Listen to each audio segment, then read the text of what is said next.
Bien, buenos días, jóvenes, ¿cómo están? Bien, profe, ¿y usted? Bien, también por aquí. ¿Cómo están esas pruebas, exámenes finales?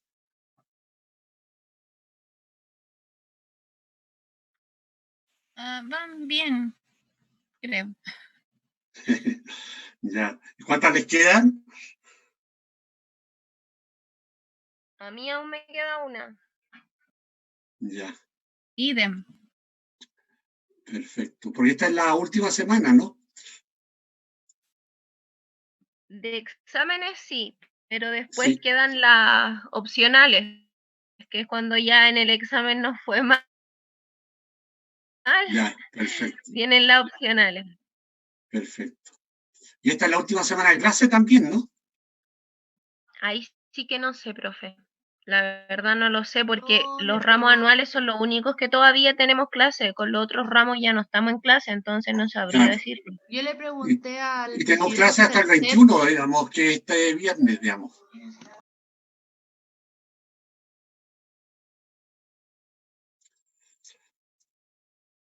Alguien había dicho algo, digamos, que no alcancé a entenderle.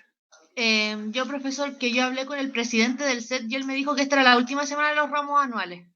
Exactamente. Esta semana terminamos, o sea, mañana terminamos las clases y retomamos el 7 de septiembre, tengo entendido. Sí. Efectivamente. Bueno, vamos a retomar, ¿cierto? Y dentro de esa perspectiva vamos a compartir nuestra pantalla.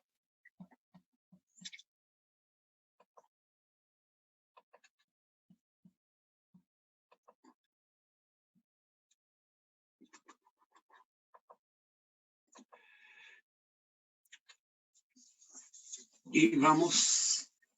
a ver el último aspecto que nos quedaba, ¿cierto?, en el ámbito del derecho a la libertad personal y la seguridad individual, ¿no?, que era la indemnización por error judicial, que es aquella que está contenida en el último literal del artículo 19, número 7, vale decir, en el literal I de ese artículo 19, número 7. Y aquí alcancé a pillar un error al tiro y lo vamos a corregir. Bien, en esta perspectiva, ¿cierto?, tenemos que preguntarnos qué es la indemnización por error judicial. Esta es una institución que ya se estableció bajo la Constitución de 1925, pero la redacción que se le dio a la indemnización por error judicial bajo la Constitución de 1925 era una redacción abstracta que, por lo tanto, requería, ¿cierto?, de la estructuración de una ley que la implementara, y esa ley nunca se dictó bajo la Constitución del 25. Así que cuando se estableció la Constitución de 1980, se determinó que la cláusula sobre indemnización por error judicial debería ser autosuficiente desde el punto de vista de su estructura, con el objeto de que en definitiva pudiera efectivamente implementarse en la práctica sin que hubiera necesariamente una ley que la desarrollara. Y así surge, por lo tanto, este literal I del artículo 19, número 7 de la Constitución, que en la redacción que tiene actualmente, además, ¿cierto?, va a encontrarse, ¿no es cierto?, desfasada en parte, ya que desde el momento en que se estableció el Ministerio Público como órgano persecutor en el ámbito penal, ¿cierto? En definitiva, cesó lo que era el procedimiento penal, ¿cierto?, inquisitivo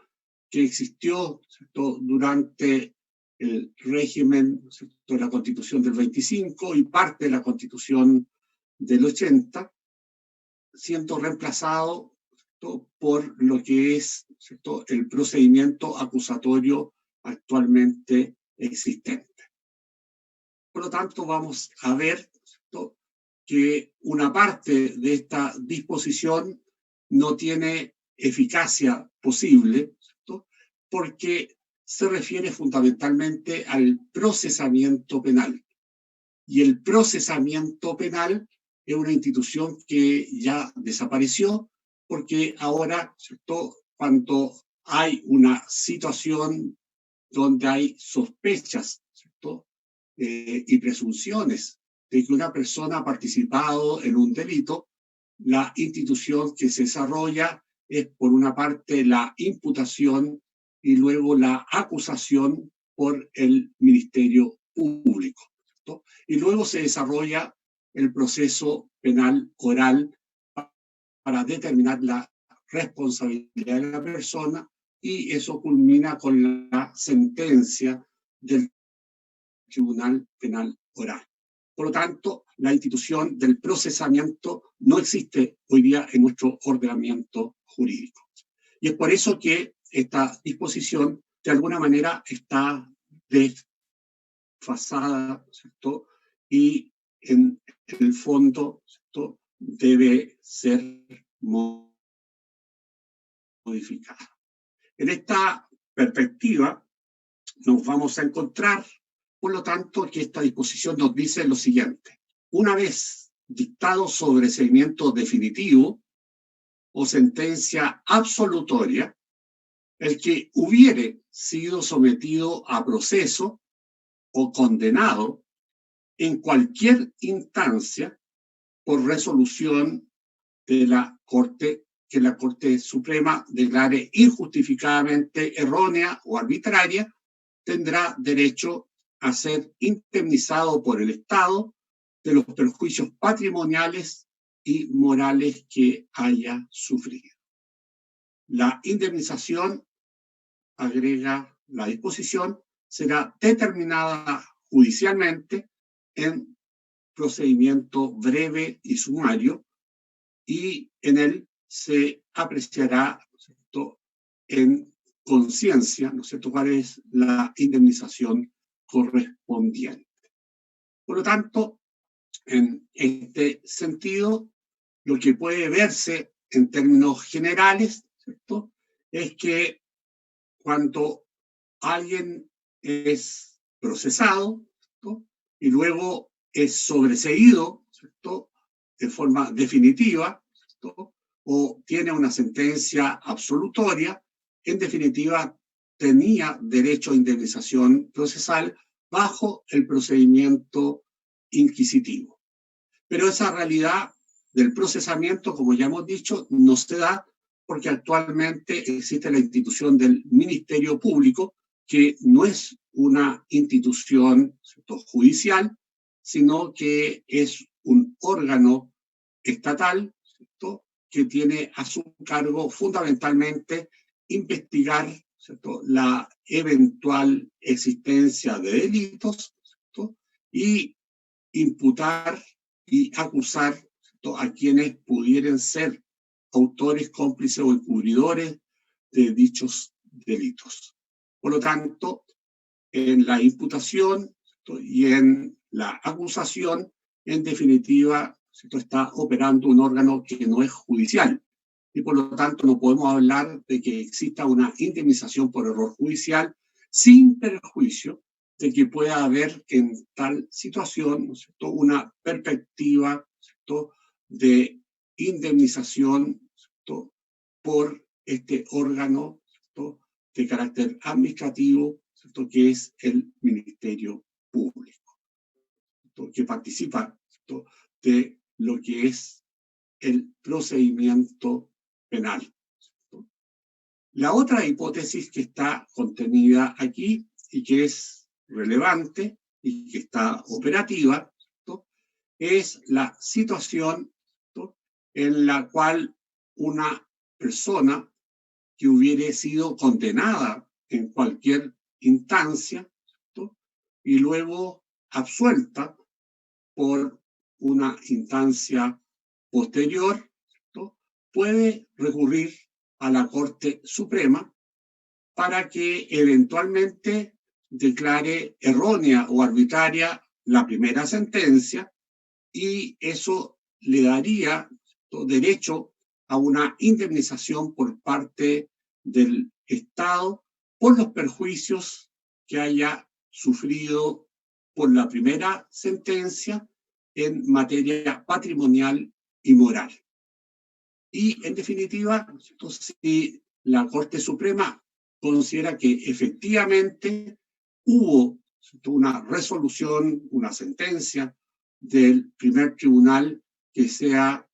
efectivamente una sentencia injustificadamente errónea o arbitraria,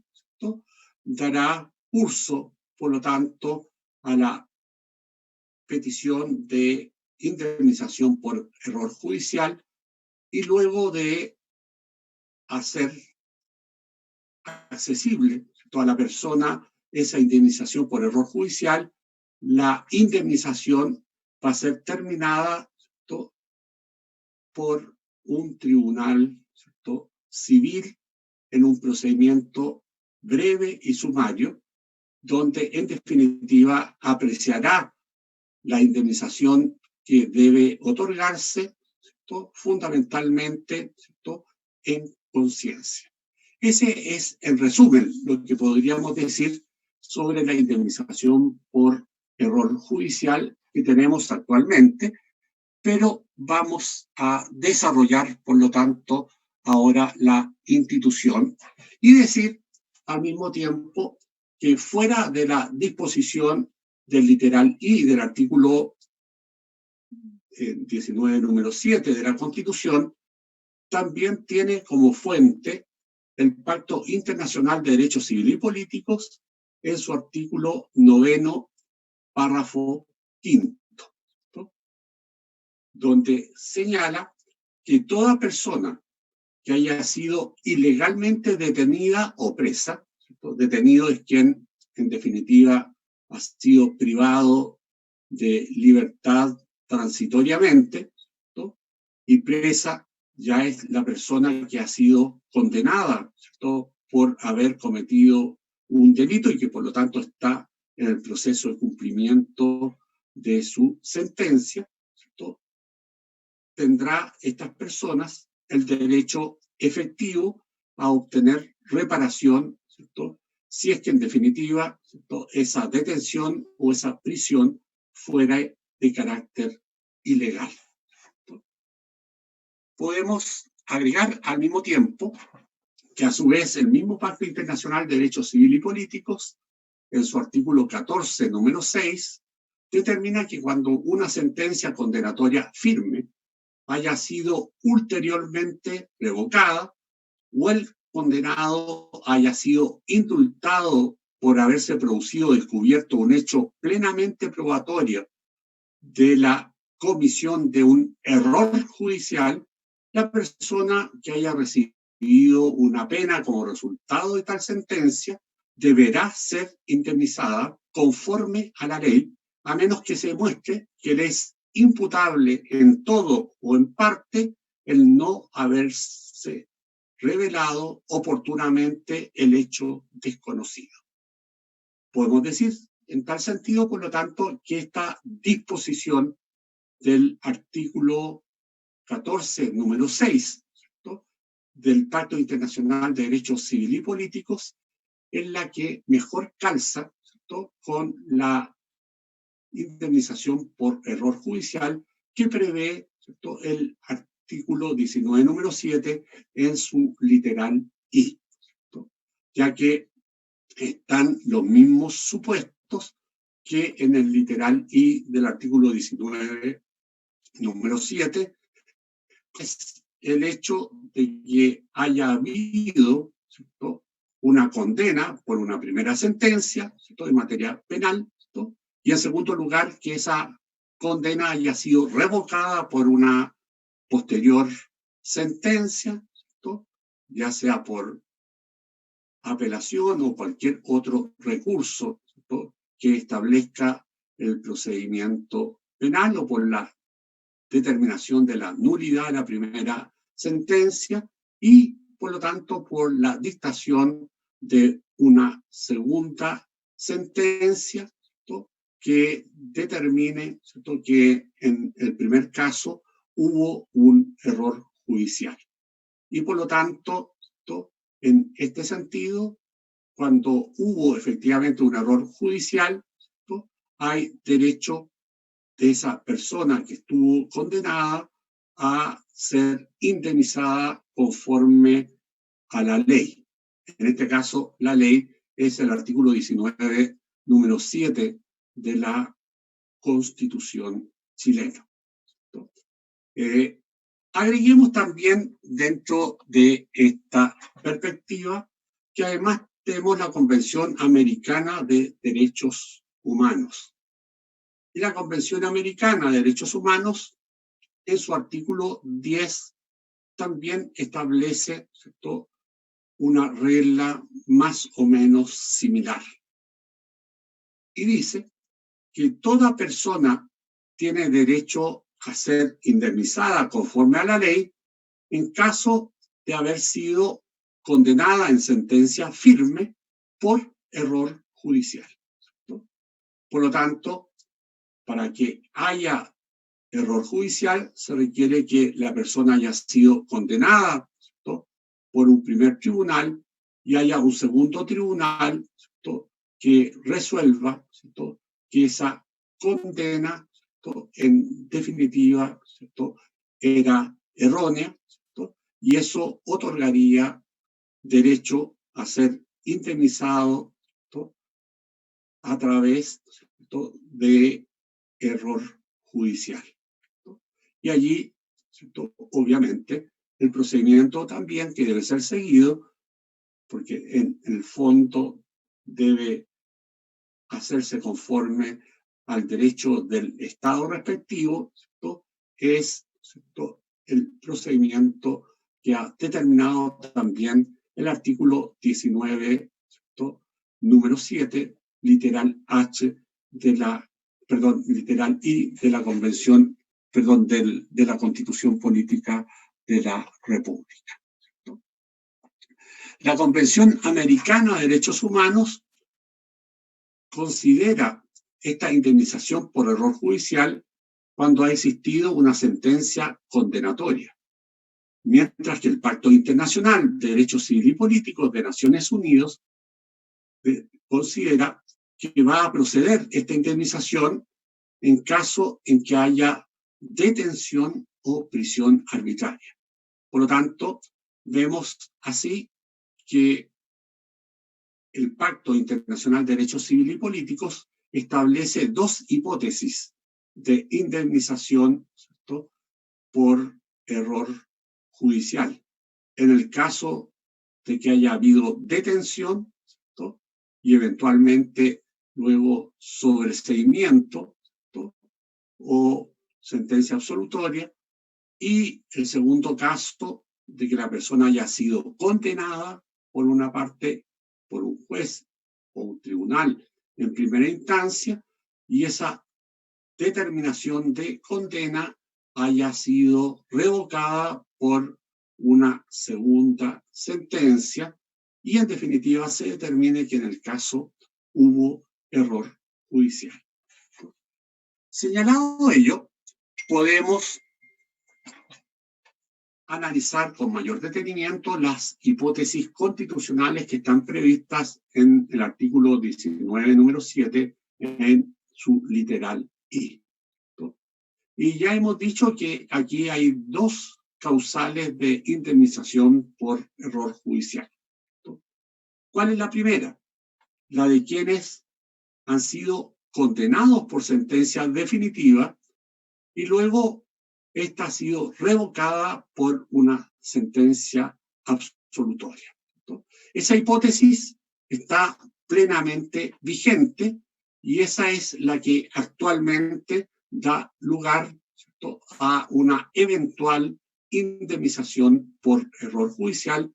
para las personas que se encuentren o hayan pasado por dicha hipótesis. La segunda hipótesis es que podrían ser indemnizados por error judicial quienes han sido procesados en forma injustificadamente errónea o arbitraria y luego han sido objeto de un sobreseimiento definitivo o de una sentencia absolutoria. Esta segunda hipótesis, como ya se los he señalado, ¿cierto?, y lo reiteramos en este momento, ¿cierto?, no está vigente porque la institución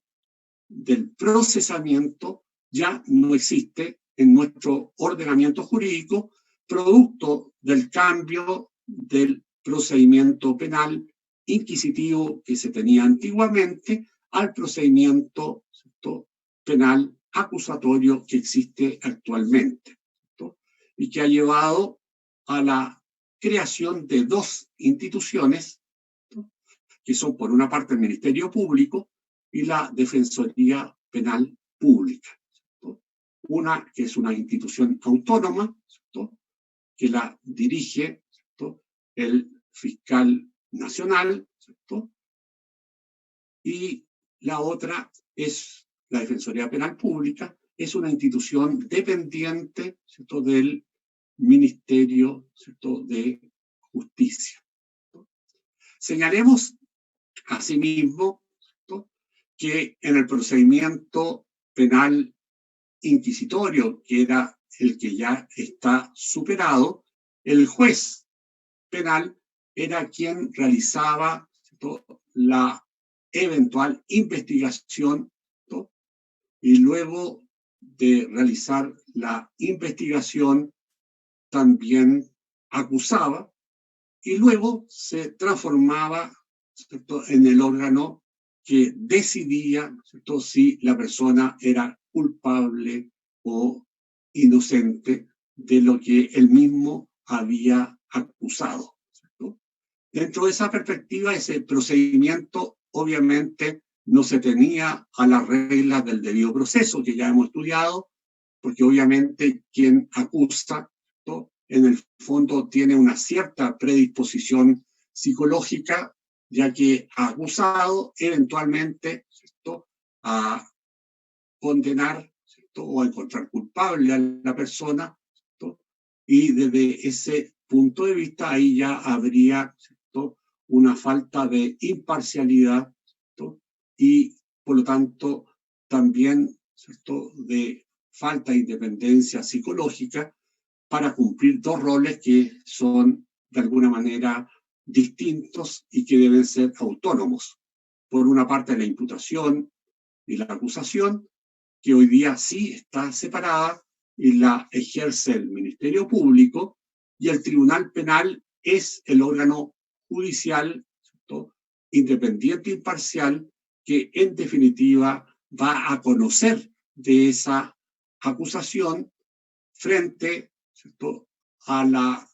actuación que ha desarrollado el Ministerio Público, quien, por lo tanto, va a argumentar las pruebas del por qué, ¿cierto?, realizó la acusación, y a su vez el acusado tendrá una defensa, ¿cierto?,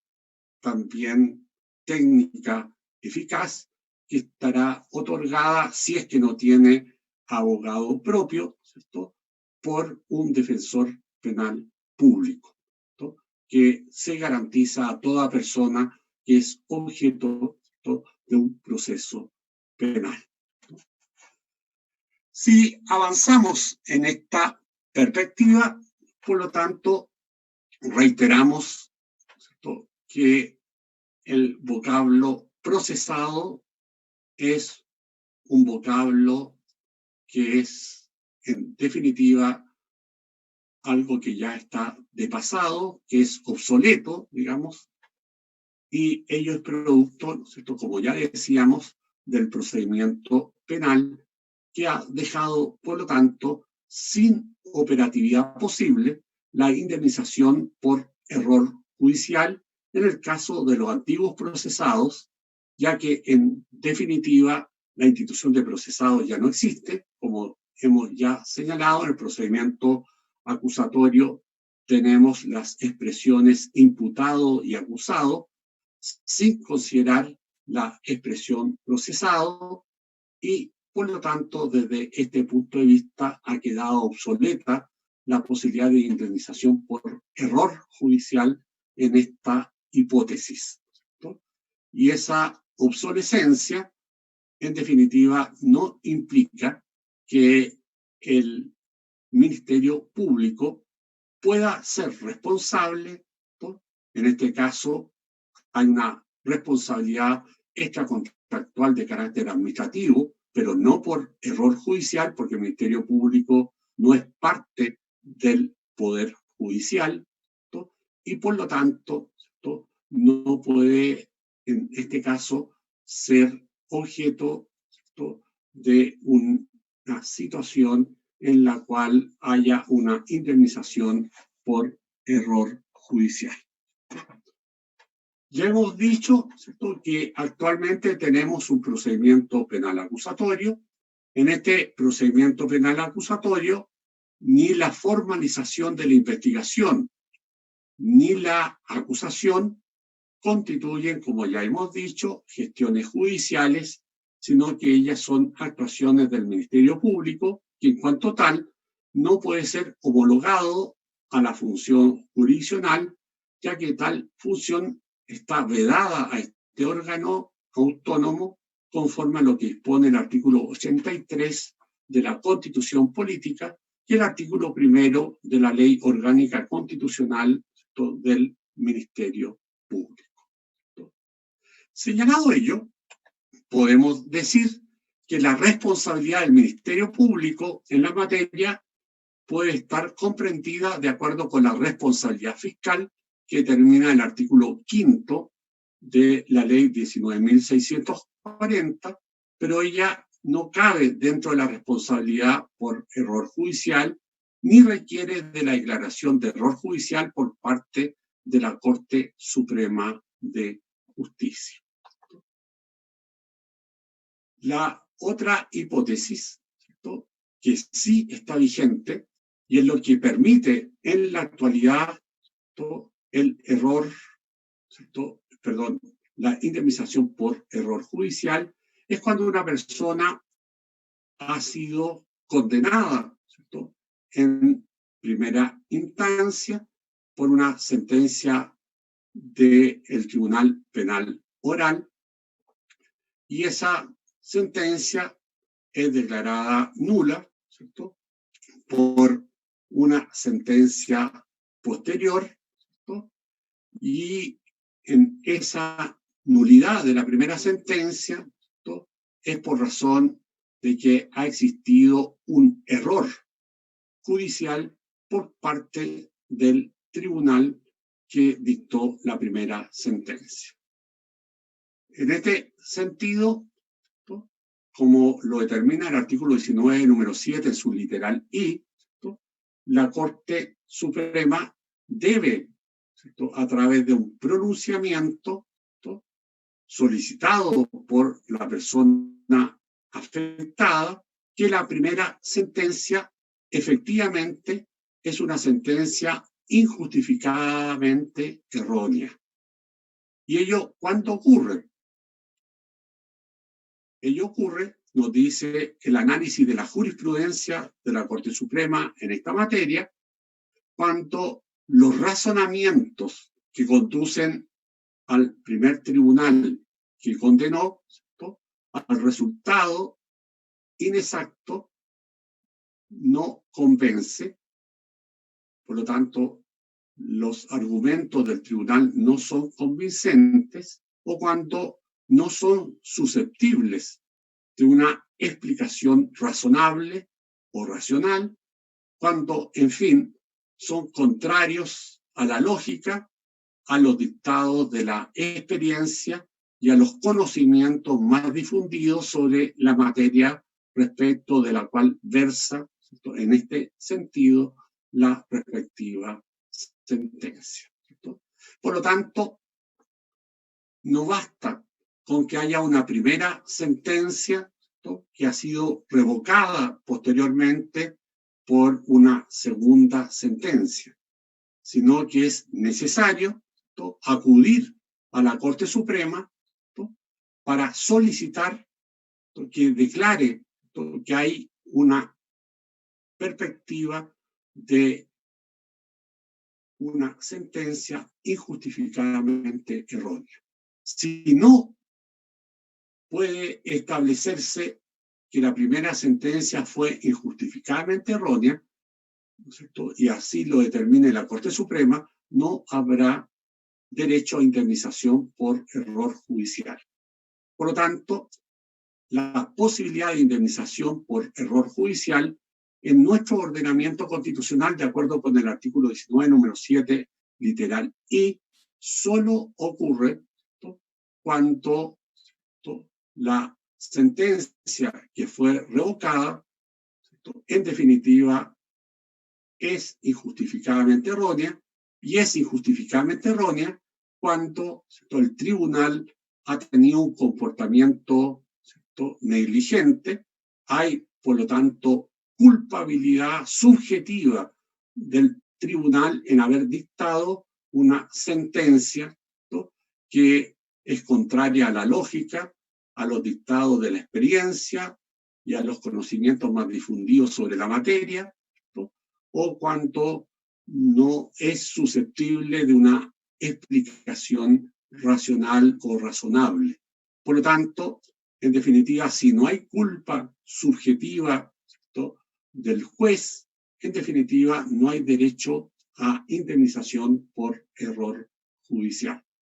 Por lo tanto, en este sentido, el criterio adoptado, ¿cierto?, por la Corte Suprema exige, ¿cierto?, negligencia culpable, a lo menos, del tribunal que dictó la primera sentencia. Señalemos que dentro de esta perspectiva, por lo tanto, ¿cierto?, vamos a encontrarnos para que haya indemnización, ¿cierto?, por error judicial, ¿cierto?, tiene que haber una equivocación sin fundamento racional, una equivocación que la Corte Suprema denomina crasa o palmaria, ilógica o absurda, cometida por el juez en el ejercicio de sus funciones jurisdiccionales, que no se debe a culpa o dolo del perjudicado y que haya causado daños morales o patrimoniales individualizados a la persona que ha sido afectada, ¿cierto?, por esa primera sentencia condenatoria que posteriormente fue revocada, ¿no? Por lo tanto,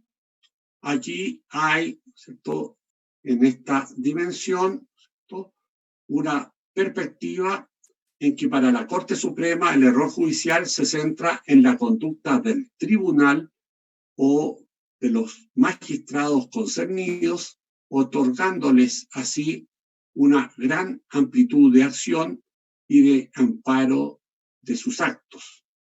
que no se ajusta, en este sentido, al parámetro o estándar internacional de error judicial, ¿no?, el que es considerado en virtud de la actuación, ¿cierto?, que es objetiva y no subjetiva del juez, sino en virtud del daño objetivo que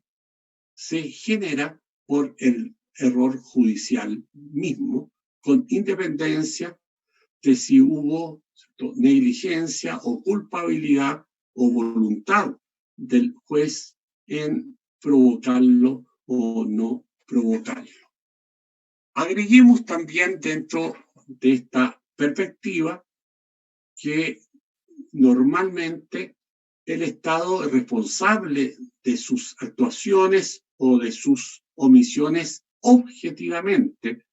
desde el punto de vista del derecho internacional, ¿cierto? Y en este caso, del derecho internacional de los derechos humanos,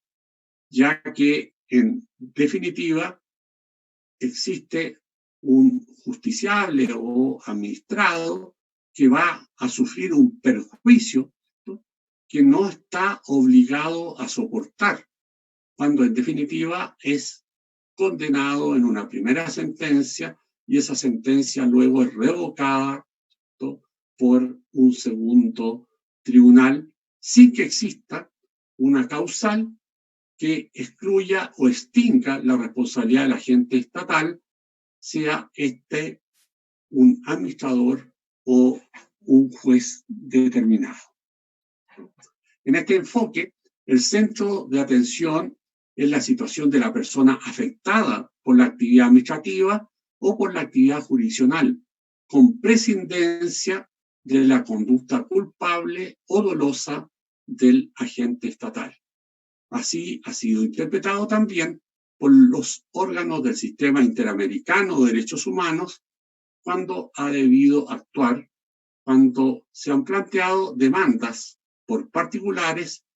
después de agotar todos los recursos jurisdiccionales en nuestro país, como ocurrió precisamente en el caso de la Calchona, ¿cierto?,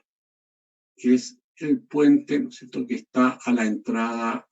del sector norte de Talca, ¿no es cierto?, entrando por la carretera norte-sur, ¿no?, donde en definitiva un conjunto de jóvenes fue condenado, ¿no?, por el tribunal, ¿no?, cuando en la situación señalada estos jóvenes fueron acusados de haber cometido un crimen, ¿no?, y en definitiva esos jóvenes fueron apremiados por investigaciones, ¿no?, y al mismo tiempo se cometieron actos de apremio ilegítimo respecto de ellos, ¿no?, y en definitiva hicieron una declaración de culpabilidad luego de esos apremios, ¿no?, ante un juez suplente, ¿no?, en presencia de los agentes policiales, ¿no?, y en definitiva en virtud de esas declaraciones de autoinculpación, ¿no?, en definitiva ellos fueron condenados en primera instancia, ¿no?, por el crimen, ¿cierto?, que ellos mismos determinaron que habían, ¿cierto?, realizado. Y obviamente esa decisión fue recurrida, ¿no?, demostrándose, ¿no?, la situación de que esos jóvenes habían sido apremiados para autoinculparse en el crimen, lo que fue demostrado en el segundo procedimiento, y obviamente en tal caso, ¿cierto?, se declaró, ¿cierto?, la nulidad del primer fallo, ¿cierto?, y se determinó el actuar, ¿cierto?, incorrecto del juez suplente que había, ¿cierto?, en definitiva desarrollado, ¿cierto?, el proceso, ¿cierto?, contra ellos. Y obviamente, ¿cierto?, el caso llegó después de la Corte Suprema, que no dio lugar a la indemnización por orden judicial, llegó a través del amparo interamericano que ustedes conocen, toda la Comisión Interamericana de Derechos Humanos, ¿no?, y luego de ello, ¿cierto?, la Comisión Interamericana de Derechos Humanos dictó, ¿cierto?, en este sentido, ¿cierto?, una resolución en que obligó al Estado, ¿cierto?, a indemnizar, ¿cierto?, a los afectados, a financiarles toda su educación, ¿cierto?, al mismo tiempo también estableció, ¿cierto?, el apoyo psicológico de ellos, ¿cierto?, para superar los traumas que le ocasionó el haber sido condenados por haberse autoinculpado en una situación, ¿cierto?, donde hubo apremios ilegítimos y donde cumplieron, ¿cierto?, un periodo de cárcel, ¿cierto?, como presos por la pena que fue determinada en primera instancia, sin perjuicio de que ella luego haya sido revocada. Señalemos allí que en esa resolución, ¿cierto?, de la Comisión Interamericana de Derechos Humanos se determinó que el Estado de Chile debiera reconocer, ¿cierto?, en este sentido la indemnización por error judicial en una perspectiva objetiva y no en una perspectiva subjetiva. Señalemos también, por otra parte, lo que es el procedimiento, ¿cierto?, que se desarrolla acerca de la indemnización por error judicial. Y en este sentido, podremos señalar, ¿cierto?, que el derecho a la indemnización por error judicial en Chile se encuentra regulada por un auto acordado de la Corte Suprema del 24 de mayo de 1996. En este sentido, el titular de la acción indemnizatoria por error judicial es toda persona que haya sido condenada por sentencia definitiva de primera o segunda instancia, de acuerdo con los artículos 339 y siguientes del actual Código Procesal Penal, como autor, cómplice o encubridor de un delito o cuasi delito, o como autor o cómplice de faltas o de otras infracciones establecidas por leyes especiales, habiendo luego obtenido, ¿no?, definitivamente una sentencia de carácter absolutorio. ¿Quién es el sujeto pasivo de la acción? El sujeto pasivo de esta acción indemnizatoria es el Estado, el cual asume así una responsabilidad extracontractual por la actividad de sus órganos jurisdiccionales, para decir, de sus tribunales, ¿cierto?, en materia penal. El Estado, a su vez, va a ser representado en este procedimiento por el Consejo de Defensa del Estado y por los abogados procuradores fiscales, ¿cierto?, en las capitales de provincia, que sean asientos de cortes de apelaciones para todo el territorio jurisdiccional respectivo, ¿cierto?, para decir, de la respectiva provincia, ¿cierto?, y por lo tanto, ¿cierto?, el territorio jurisdiccional de la respectiva corte de apelaciones. A su vez, el procedimiento propiamente tal se va a dividir fundamentalmente en dos partes. La primera parte de este procedimiento se concreta ante la Corte Suprema, como ya lo hemos señalado, para que ésta declare, ¿cierto?, que ha habido, ¿cierto?, una situación injustificadamente errónea o arbitraria que, por lo tanto, justifica la indemnización por error judicial. Para lo cual, ¿cierto?, la Corte Suprema tiene que declarar, ¿cierto?, la responsabilidad, ¿cierto?, del tribunal de primera instancia, ¿cierto?, por negligencia culpable, ¿cierto?, o por dolo, ¿cierto?, en el ejercicio de la función jurisdiccional, ¿no?, a través de la dictación de la primera sentencia, la cual, ¿no?, luego fue revocada por el segundo tribunal, ¿no? Señalemos al mismo tiempo que en el procedimiento ante la Corte Suprema, el titular de la acción, vale decir, la persona que fue condenada y luego fue absuelta, debe presentar la solicitud o demanda para que esta Corte Suprema, ¿no?, determine la existencia del error judicial. Para ello, el demandante debe acompañar las resoluciones judiciales respectivas, tanto de condena en primera instancia y luego, ¿cierto?, la sentencia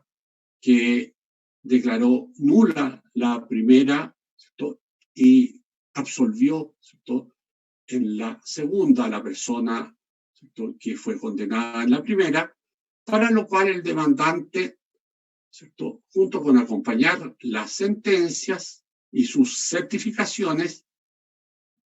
en ellas debe contar la sentencia condenatoria definitiva, ¿cierto?, en primer lugar, y luego la sentencia absolutoria posterior,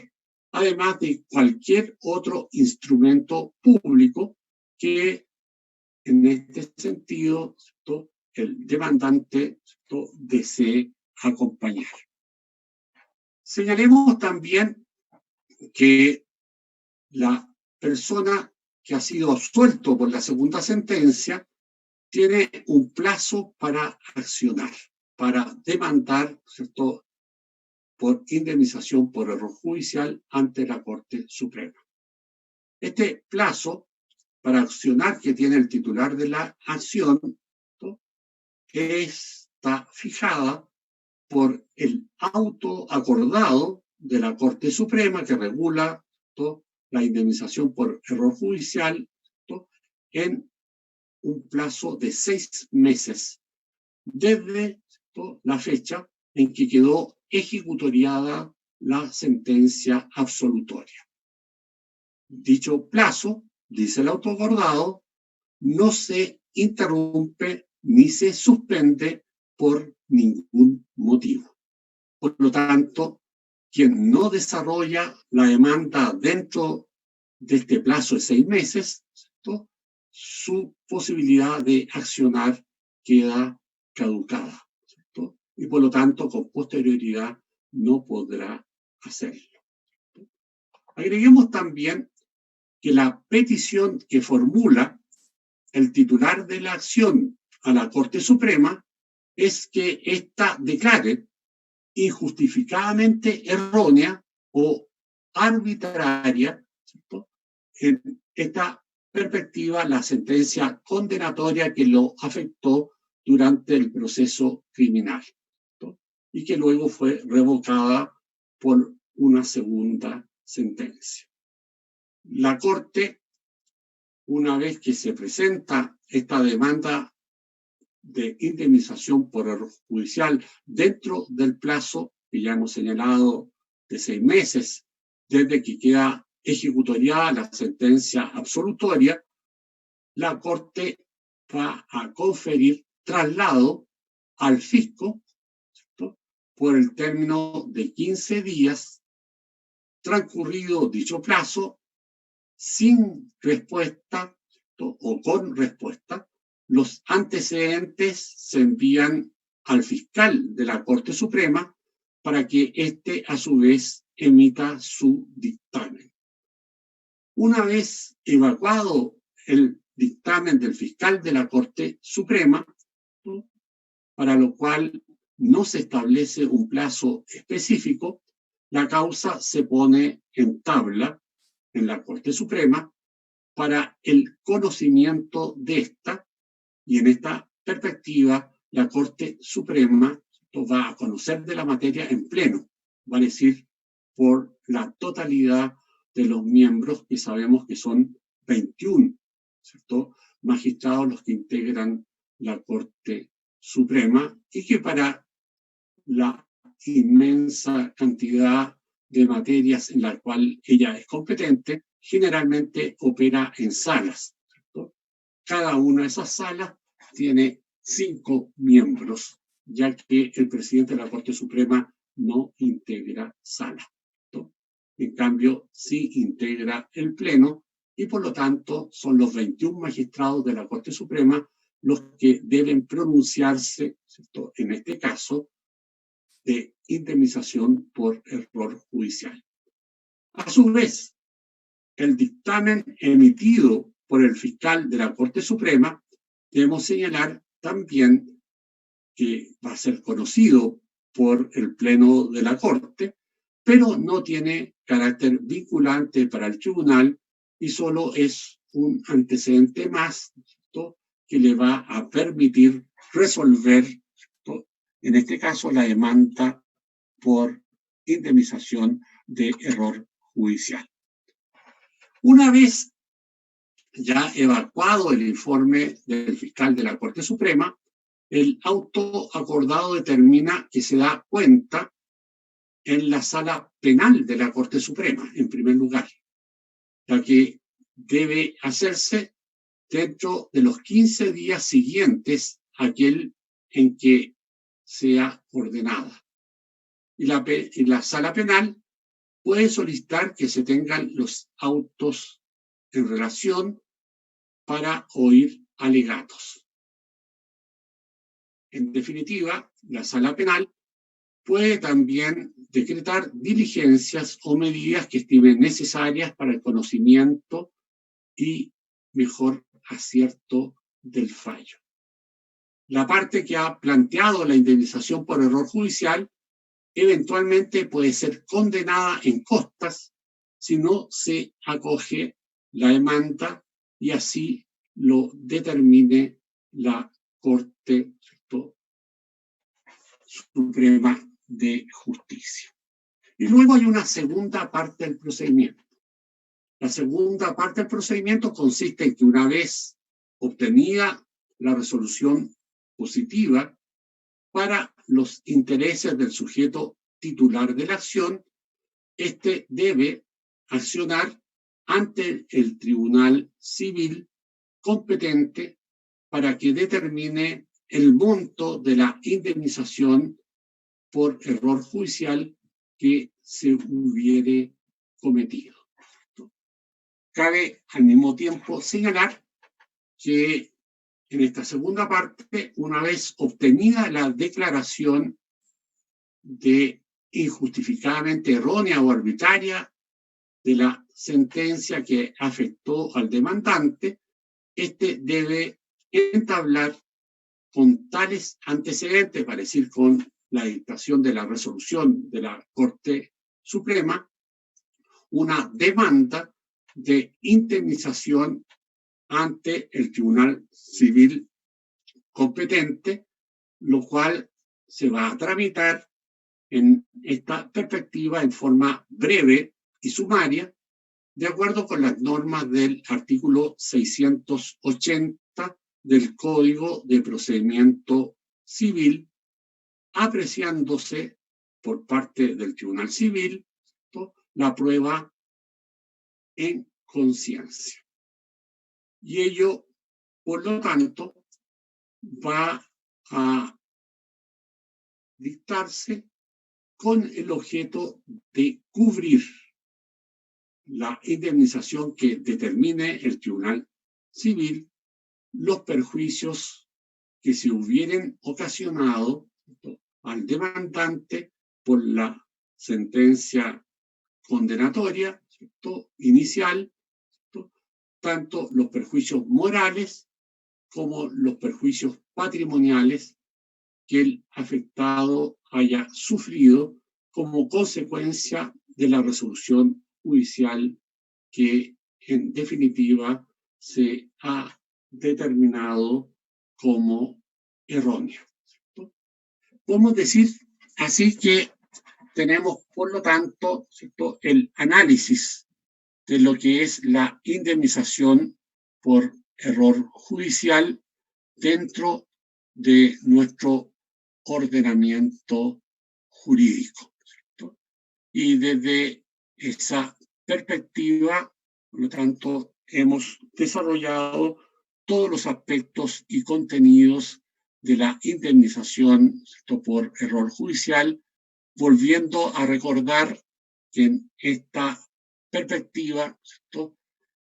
esa indemnización por error judicial solo se obtiene luego de que ha habido una sentencia condenatoria que luego ha sido revocada por una sentencia absolutoria, ¿cierto?, en la cual al mismo tiempo, ¿cierto?, hay un demandante que es quien sufrió la condena, ¿cierto?, y que recurre a la Corte Suprema para que ésta declare, ¿cierto?, que hubo injustificada causa de error o acto arbitrario por parte del tribunal, ¿cierto?, y por lo tanto solo determinará que hay, ¿cierto?, en este sentido fundamento para declarar la indemnización por error judicial si hay negligencia culpable o dolo, ¿cierto?, en la dictación, ¿cierto?, de esa sentencia por parte del juez, ¿cierto?, que estableció esa primera sentencia. Y solo una vez, ¿cierto?, que se obtenga esa resolución favorable de que sí hubo, ¿cierto?, dolo o, ¿cierto?, una situación de negligencia culpable por el tribunal, ¿cierto?, la persona podrá, ¿cierto?, en la segunda etapa solicitar a un tribunal civil, ¿cierto?, que en un proceso sumario, ¿cierto?, pueda determinar, ¿cierto?, la indemnización que le corresponde tanto, ¿cierto?, por indemnización moral como también por daño patrimonial, ¿cierto? Y así, por lo tanto, ponemos término, ¿cierto?, a lo que es el desarrollo de la indemnización por error judicial y, por lo tanto, dejamos, ¿cierto?, algunos minutos para que ustedes, ¿cierto?, puedan hacer y plantear las dudas, ¿cierto?, los comentarios o las consultas que estimen permanente en materia de indemnización por error judicial. Se ofrece, por lo tanto, la palabra en esta materia. Profesor, una consulta. Sí, Camila. En los casos, por ejemplo, que para la parte, la indemnización que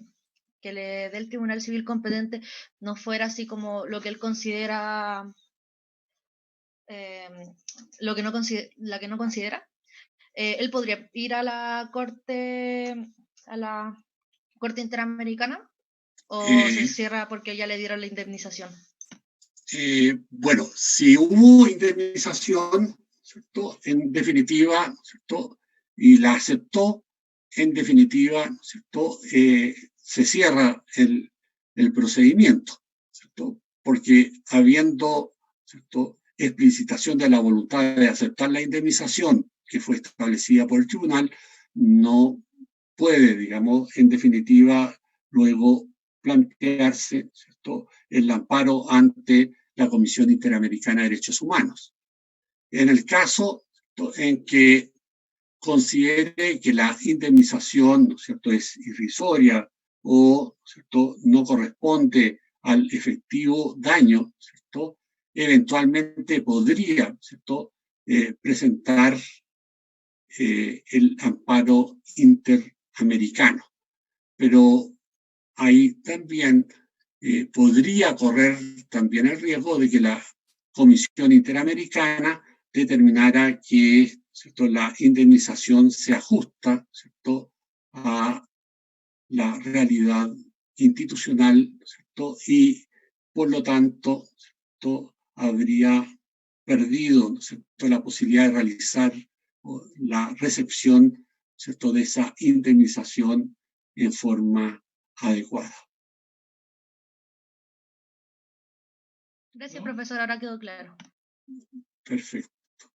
Veamos si hay otras dudas, comentarios, consultas. Profesor, Gabriela, sí. ¿cuáles eran la perspectiva subjetiva y objetiva del error judicial? Bueno, lo explicito, digamos, nuevamente para que les quede claro, ¿cierto? En primer lugar, hemos dicho que en nuestro ordenamiento jurídico, ¿cierto?, para que pueda proceder la indemnización, ¿cierto?, por error judicial, se requieren hechos objetivos, en primer lugar. ¿Cuáles son esos hechos objetivos? ¿Cierto? La sentencia primera, ¿cierto?, que condenó a la persona, ¿cierto?, por un delito, ¿cierto?, como autor, cómplice o encubridor, ¿cierto? Cabe señalar que en este sentido, ¿cierto?, la persona impugnó ese primer fallo, ¿cierto? Supongamos que lo hizo en el actual sistema acusatorio y por lo tanto solicitó, ¿cierto?, la nulidad del fallo de primera instancia y la constitución, ¿cierto?, de otro tribunal penal oral que pudiera, ¿cierto?, conocer y resolver, ¿cierto?, que obviamente tiene que ser distinto del tribunal anterior. Y supongamos que este segundo tribunal determina, ¿cierto?, que en definitiva no hay elementos, ¿cierto?, adecuados, lógicos, ¿cierto?, que determinen la responsabilidad penal, ¿cierto?, de la persona que recurrió la sentencia, ¿cierto?, dictada en primer lugar, y que por lo tanto no hay lugar a dictar esa sentencia condenatoria, la que debe ser, por lo tanto, ¿cierto?, reemplazada por una sentencia absolutoria, ¿cierto? Por lo tanto, estos son los hechos objetivos. Tiene que haber necesariamente una sentencia absolutoria después de que un primer tribunal declaró, ¿cierto?, la culpabilidad, ¿cierto?, de la persona afectada, ¿cierto?, por una primera sentencia condenatoria. Habiendo la sentencia absolutoria, ¿cierto?, del segundo tribunal, en definitiva, ¿cierto?, puede la persona afectada, ¿cierto?, por aquella primera sentencia que luego fue revocada, recurrir ¿ante quién? Ante la Corte Suprema, ¿cierto? Y la Corte Suprema, a través de la sala penal, ¿cierto?, de ella, va a recibir los antecedentes donde deben estar las dos sentencias, ¿cierto?, dictadas por los dos tribunales y las certificaciones correspondientes, como cualquier otro elemento que el demandante de indemnización por error judicial, ¿cierto?, considere adecuado acompañar, ¿cierto?, a la Corte Suprema. Señalemos al mismo tiempo, dentro de esta perspectiva, ¿cierto?, que en la práctica, para que la Sala Penal de la Corte Suprema determine que hubo, ¿cierto?, injustificada causa de error, ¿cierto?, o arbitrariedad en la dictación de dicha sentencia, tiene que haber, como hemos dicho, ¿cierto?, negligencia culpable o dolo por parte del tribunal. Vale decir, ¿cierto?, que en definitiva no basta que se dé el hecho objetivo, que es la sentencia absolutoria después de la sentencia condenatoria, ¿cierto?, sino que es necesario que la Corte Suprema adquiera la convicción, ¿cierto?, de que en definitiva el tribunal que dictó la primera sentencia actuó, ¿cierto?, en forma dolosa, que actuó, ¿cierto?, en forma arbitraria, sin que existieran razones, ¿cierto?, objetivas, ¿cierto?, para haber condenado, y por lo tanto la responsabilidad, ¿cierto?, la va a determinar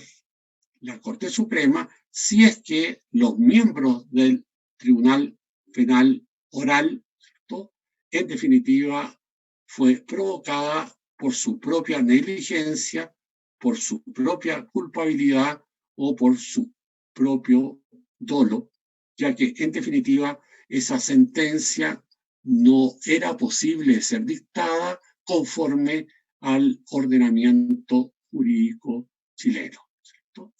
Y por lo tanto, solo si, ¿cierto?, la Corte Suprema logra esa convicción de, ¿cierto?, negligencia culpable o dolo del Tribunal de Primera Instancia, va a acoger, ¿cierto?, la indemnización por error judicial. Si considera que el Tribunal de Primera Instancia tuvo razones justificadas, ¿cierto?, en el ámbito del derecho para condenar en primera instancia, aun cuando haya una sentencia absolutoria de segunda, ¿cierto?, en definitiva no va a dar lugar a la indemnización por error judicial. Y por lo tanto, ¿cierto?, hay en este sentido derecho a una indemnización por error judicial en la medida, ¿cierto?, en que la Corte Suprema, ¿cierto?, considere que efectivamente el tribunal actuó negligentemente, culpablemente o con dolo al emitir la primera sentencia, ¿cierto? Si no se determina por parte de la Corte Suprema, ¿cierto?, la conducta negligente, ¿cierto?, o culpable o dolosa del Tribunal Penal, no habrá derecho a indemnización por error judicial. Eso es, ¿cierto?, la perspectiva, ¿cierto?, de responsabilidad subjetiva que deben tener los jueces para que, en definitiva, la Corte Suprema determine, ¿cierto?, el derecho a la indemnización por error judicial. Mientras, ¿cierto?, en el caso de la disposición de la Corte Interamericana de Derechos Humanos, establece solo el elemento objetivo, vale decir, que haya una sentencia condenatoria que posteriormente fue revocada por una sentencia absolutoria. Por lo tanto, el solo hecho que da lugar a la indemnización es que haya habido, ¿cierto?, una sentencia absolutoria que dejó sin efecto la sentencia condenatoria, sin analizar, ¿cierto?, si en este sentido había responsabilidad, ¿cierto?, de la sentencia condenatoria en los jueces por no haber actuado, ¿cierto?, de acuerdo con la lógica jurídica, ¿cierto?, o por haber actuado con negligencia, etcétera, sino que basta el hecho objetivo de que haya habido una segunda sentencia absolutoria después de una sentencia condenatoria. ¿Está claro, Gabriela? Sí, profesor, muchas gracias. Bien, ¿alguna otra duda, consulta, comentario?